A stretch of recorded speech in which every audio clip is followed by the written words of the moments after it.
hommik, paar päeva tagasi oli üks diskussioon inimesega, kes mainis mulle, et on olemas selline asi nagu antikeha tester. No alguses ma arvasin, et see on nüüd hale nali.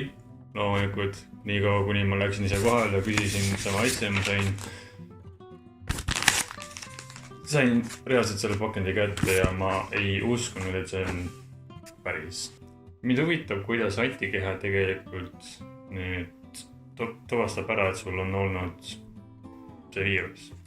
Ja kas antikeha üldse, et on selline asi, mis peaks immuunseks tegema. Sa saad kaasa endale 5 faili, PDF-faili, kus on nüüd tõendusmaterjal, et see on päris. Ja me teeme kohe proovi, see suhtes ma olen juba raha raiskanud, nii et läheb peale. Ja ma räägin ära ka, et mind ei ole mitte kuidagi isi sponsoreeritud, nii et see on kõik minu algatusel. Ma ostsin selle tõttu, et teie peaks nüüd ostma. Ja nüüd näha, kuidas see toimib. No nii või teist on see hea kui halb. See suhtes, kui on negatiivne, siis sa ei ole veel nakatanud, kui on positiivne, siis sa oled nakatanud, aga sul on kehas olemas nüüd antikehad. Ja siin on kirjas ka, et juhul kui on positiivne, siis ei pea tähendama, et see on 100% tõene. Et see on lihtsalt diagnoosi andmiseks, et sul on tõendusmaterjal minna nüüd arsti juurde. See on nüüd selle teiste eesmärk. Et juhul kui sul on nüüd positiivne, siis sa saad nüüd öelda, et sa oled teinud selle testi ja sa saad nüüd minna arsti juurde ja teha nüüd uuringut selle kohta. Kui seda skeemi loed, see on täiesti arusaamatu, et mis sa pead siin tegema. Ma vaatasin korraks arvutist üle selle PDF-faili ja sealt ma sain rohkem aru, kuidas see töötab. Positiivne on siis, kui on CGM näiteks punased või on ainult C ja M punased või on C ja G. Negatiivne on siis, kui on ainult C.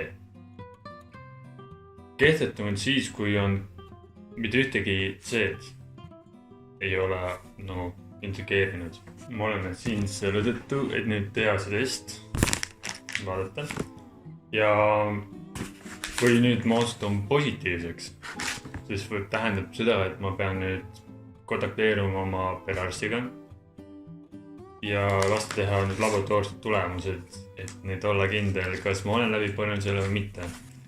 Mehhanism. Oh boy. You again. Kas verd või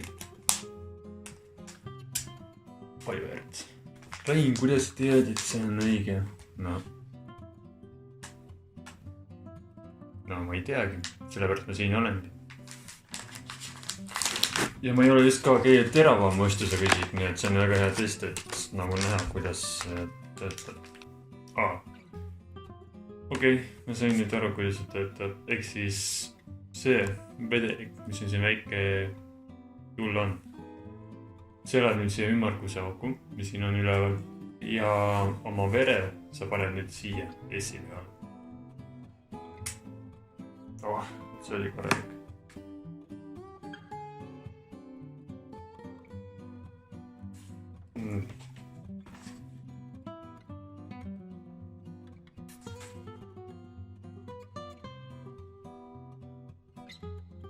Kümme minutit on möödas ja ma olen siis negatiivne, ehk siis tähendavalt ma ei ole saanud nakatanud, mis on nagu huvitav tegelikult. Et võimalus on see ka, et minu keha praegu võitleb selle vastu, aga tõesti ei tuvasta seda. Nii ja naa nagu situatsioon, et maksa 36 € testile, mis potentsiaalselt ütleb, et jõuga olla sul. Võib-olla on, võib-olla ei ole. Aga see oli väärt ühe testi jaoks. Ma usun, et mitte.